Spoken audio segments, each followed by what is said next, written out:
Buenas tardes, les saluda Juan Carlos Noriega Luna. En este momento voy a permitirme muy comedidamente exponer de manera breve hechos, argumentos y decisiones relevantes del lado caso Glencore. Importante entrar a determinar los hechos de este caso Glencore, en que en el año 1989 se suscribe un contrato para la exploración, construcción y explotación de un proyecto carbonífero ubicado en el departamento del Cesar, denominado Mina Calenturitas. Este contrato minero fue celebrado inicialmente por un plazo de 30 años, y con una entidad privada, Prodeco, la cual era filial en Colombia de una empresa suiza, Glencore. Aquí sucedieron varios elementos, varios aristas que modificaron, digamos que elementos contractuales. Por lo tanto, importante analizar que entre el año 1991 y el año 2007,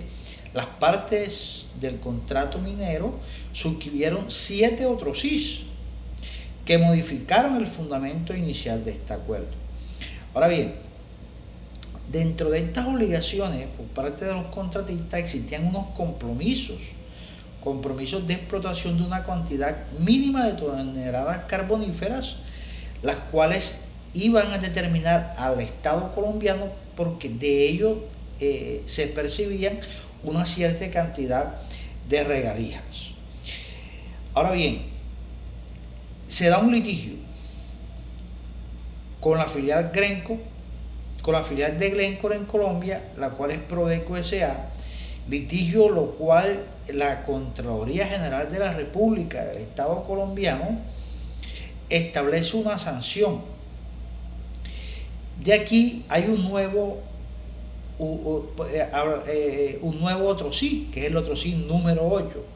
Este otro sí es donde se determina o se cambian una serie de cálculos para determinar las regalías del Estado colombiano. Habíamos determinado que se suscribieron 7 otros sí. Bueno, aquí nace un nuevo otro sí, que es el otro sí número 8, el cual es el que aboca a este ente de control a ejercer o desplegar unas acciones fiscales con determinantes que el Estado colombiano dejó de percibir una serie de regalías y que la misma iban en detrimento del Estado y del interés general. Bueno, ahora sí, prosigo. Como consecuencia del ajuste realizado mediante el otro sí número 8 al contrato de concesión que se venía ejecutando para la explotación de carbón en la mina Calenturita ubicado en el Cesar. El nuevo cálculo de este otro sí disminuía la entrega de regalías en los primeros años, mientras el contratista Prodeco realizaba unas determinadas obras adecuadas a la mina, lo cual iba a aumentar la producción, y con fundamento en ese aumento de producción se compensaría en los años siguientes lo que dejaría de percibir el Estado. Con todo esto, la Contraloría consideró arbitraria esta actuación de la multinacional e impuso una sanción pecuniaria, abro comillas, lo anterior al advertir que antes de implementar los cambios consagrados en el otro sí, el Estado recibiría 129.512 millones, y tras ese ajuste se pasó a 77.298 millones de pesos. Situación redundo dio apertura al proceso fiscal. La Contraloría formó un equipo especial de reacción inmediata, lo cual analizó la situación que comportaba ese interés nacional y que comprometía el patrimonio público del Estado en lo referente a las presuntas irregularidades en el manejo contractual que Ingeominas y Prodeco dio a la suscripción de ese otro sí. El informe de la Contraloría concluyó que Prodeco no había aportado pruebas demostrando que el proyecto minero sería inviable sin el Lotrosí número 8. Por lo tanto, no existieron los fundamentos jurídicos, técnicos ni financieros para modificar las condiciones económicas del contrato minero. Y que el impacto del Lotrosí, que se dio con las modificaciones a la contraprestación introducida, eran perjudiciales para el Estado colombiano, puesto que en el año 2010 Colombia había tenido ingresos menores de lo que habría recibido en virtud del esquema de contraprestación anterior. Ahora bien, el 30 de abril de 2015 la Contralora Delegada emitió el fallo de la Contraloría, un fallo de 200 algo páginas, donde puso fin al proceso fiscal. Conclusión principal fue que al suscribir el Lotrosí número 8, Prodeco había incurrido en responsabilidad fiscal. El fallo condenó a los acusados a pagar al Estado solidariamente una compensación por el daño causado que ascendía a 60 millones de dólares. Dentro de esta misma, teniendo las causales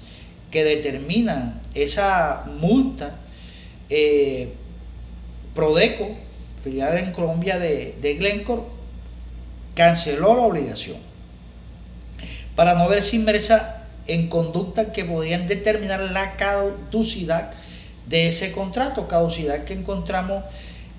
dentro de las excepcionalidades que nos trae la ley 80. Ahora bien, Colombia se suscribió un tratado con el gobierno o con el Estado suizo. Tratado que también fue inmerso dentro del contrato que se suscribió entre Prodeco y el Estado colombiano, el cual determinaba que en caso de surgir cualquier situación entre las partes, se podría ir con el cumplimiento de unos elementos que traía el tratado a un tribunal internacional para dirimir estos conflictos. Prodeco, al momento de que fue sancionado por la Contraloría, realizó acciones dentro del ordenamiento jurídico colombiano que se le permitía, que irse al Tribunal de Cundinamarca y, como es un acto administrativo, demandar mediante un medio de control de nulidad y restriccionamiento de derechos ese acto administrativo. Asimismo, decide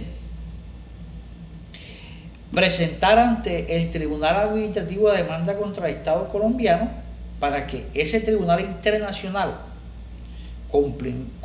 bajo el cumplimiento de ese tratado internacional ante la CIADI, donde se establecía la violación del Estado colombiano del Tratado de Inversión Bilateral. Aquí bien, se determina por ese tribunal internacional que el Estado colombiano,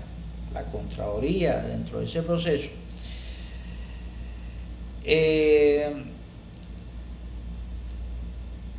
determina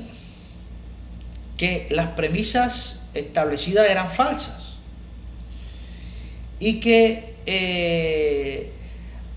las negociaciones habían comenzado 8 meses antes, a mediados del año 2008, o sea, antes de que se suscribiera el Lotrosí número 8. En conclusión, el tribunal determina que el Estado colombiano no demostró en sus acusaciones de que Prodeco adquiriera el contrato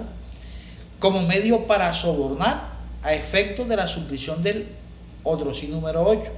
ni que tergiversara la situación económica del proyecto y de forma deliberada y de mala fe ocultara información sustancial a Injomina en aras de asegurar ese Lotrosí número 8. En consecuencia, el tribunal desestimó las excepciones de legalidad presentadas por el Estado colombiano dentro de la posición dentro de ese tribunal, y se determina, ya hablando un poco del fallo,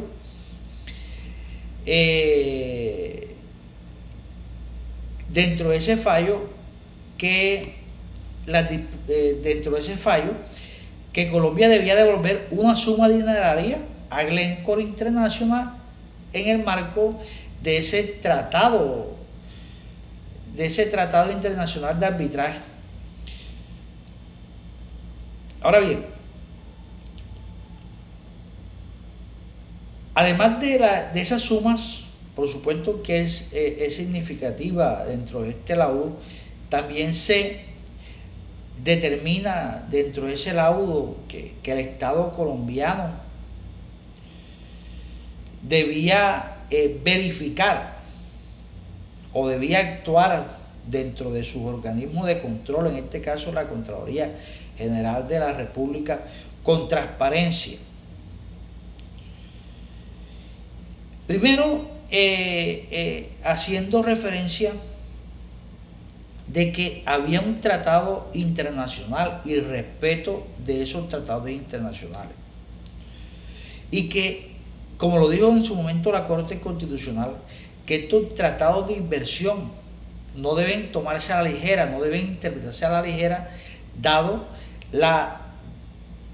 ventaja y la desventaja de suscribir un contrato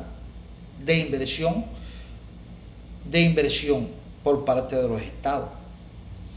y mirar el riesgo jurídico que aboca la suscripción de esos estados. Con esto entro yo a determinar muy subjetivamente que dentro de la suscripción de estos tratados bilaterales entre estados, o entre estados y demás instituciones, por llamarlo así, los cuales hacen parte de ley para las partes, en el caso subexámite en este contrato, la Contraloría General de la República debió observar al momento de desplegar su fallo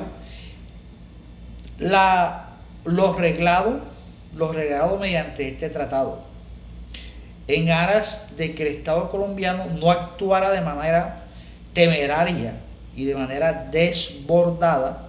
frente a la empresa Glencore, filial Prodeco en Colombia. Lo cual que dentro de este mundo global, el respeto de esas inversiones extranjeras dentro del Estado colombiano y la importancia de esos dineros extranjeros en la inversión del Estado, el respeto y esa seguridad jurídica que se le debe brindar a esas empresas o esos estados extranjeros que deciden a buena forma de invertir en nuestro país. Aquí nos queda una moraleja o una enseñanza, que es la importancia de verificar o de observar, pues primero por parte del Estado colombiano, a la suscripción de esos tratados bilaterales, si esos mismos a futuro pueden ser pro o en contra del Estado, y la observancia al momento de proferir fallos que vayan en contra de esos tratados, la relevancia o lo perjudicial que puede ser para el Estado al momento de que se decida ir a un tribunal internacional.